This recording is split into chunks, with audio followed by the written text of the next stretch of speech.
ഒരു ബിൽഡിങ്ങിന്റെ ഉള്ളിൽ തന്നെ റെയിൻ ഫോറസ്റ്റും അന്റാർട്ടിക്കയിലെ പോലെ പെൻഗ്വിനുകളൊക്കെ ഉണ്ടെന്ന് പറഞ്ഞാൽ വിശ്വസിക്കുമോ? ഓയ് ഗൈസ്, ഇത് സാധാരണ ഒരു സൂ അല്ല കേട്ടോ. ഇതിന്റെ ഉള്ളിൽ തന്നെ ഏകദേശം 4 എക്കോസിസ്റ്റങ്ങളുണ്ട്. ഇപ്പൊ നമ്മളുള്ളത് നമ്മുടെ നാട്ടിലത്തെ ഒക്കെ പോലത്തുള്ള കാലാവസ്ഥയുള്ള ഒരു റെയിൻ ഫോറസ്റ്റിലാട്ടോ. നമ്മുടെ ഈ ചുറ്റും നിൽക്കുന്ന മരങ്ങളൊക്കെ ഈ ബിൽഡിങ്ങിനുള്ളിൽ ഇവർ നട്ടുപിടിപ്പിച്ചേക്കുന്നതാണ്. ഇവിടെ മഴയും വെയിലും ഒക്കെ ഉണ്ട്. ഈ ബിൽഡിങ്ങിന്റെ പുറത്ത് തണുപ്പാണേലും അതൊന്നും ഇവർ അഫക്റ്റ് ചെയ്യാണ്ട് ടെമ്പറേച്ചറും ഹ്യൂമിഡിറ്റിയും ഒക്കെ നല്ലോണം കൺട്രോൾ ചെയ്തിട്ടുണ്ട് ഇവിടെ. എനിക്കാണെങ്കിൽ വിന്റർ ക്ലോസ് ഒക്കെ ഇട്ട് വന്നുകൊണ്ട് ഭയങ്കര ചൂടായിരുന്നു. ഇവിടെ ഇങ്ങനെ കിളികളെയും കുരങ്ങളെയും ഒക്കെ ഫ്രീ ആയിട്ട് തുറന്നു വിട്ടേക്കാട്ടോ. ശരിക്കും പറയുകയാണെങ്കിൽ നാട്ടിൽ പോയ ഒരു ഫീൽ ആയിരുന്നു ഇവിടെ. ഈ ഓടി കളിക്കുന്നതാണ് ഓട്ടർ. ഇത് നോർത്ത് അമേരിക്കക്കാരനാട്ടോ.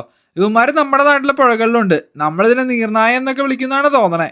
പിന്നെ ഇവിടെ കുറേ പാമ്പുകളും തവളകളും മീനുകളും ഒക്കെ ഉണ്ട് കേട്ടോ. ഈ കാണുന്നതാണ് ലോകത്തിലെ ഏറ്റവും വലിയ ഫ്രഷ് വാട്ടർ ഫിഷ്. ഇതിന്റെ പേരറിയാവുന്ന ഒരു കമന്റ് ചെയ്യാൻ മറക്കണ്ട. നമ്മളിപ്പോൾ നടന്നുകൊണ്ടിരിക്കുന്നത് ഫുൾ ഐസ് കൊണ്ട് കവർ ചെയ്തേക്കുന്ന ഒരു ടണലിന്റെ അകത്തേക്കൂടെ കേട്ടോ. ഇപ്പൊ നമ്മൾ അന്റാർട്ടിക്കയിലെ പോലത്തെ ഒരു എക്കോസിസ്റ്റത്തിലാണ്. ഇവിടെ നല്ല തണുപ്പുണ്ട് കേട്ടോ. ഇവിടെ നമ്മളിത് ഇവന്മാരെ കാണാനാണ് വന്നേക്കണേ. ഇവന്മാരുടെ നീന്തലും കുളിയും കലാപരിപാടികളും ഒക്കെ കണ്ടിരിക്കാൻ തന്നെ നല്ല രസമായിരുന്നു കേട്ടോ. $25 നല്ല അടിപൊളി പരിപാടിയായിരുന്നു ഇവിടെ. ഇതിന്റെ ഫുൾ ഡീറ്റെയിൽസ് ഞാൻ കമന്റിൽ ഇട്ടേക്കാം.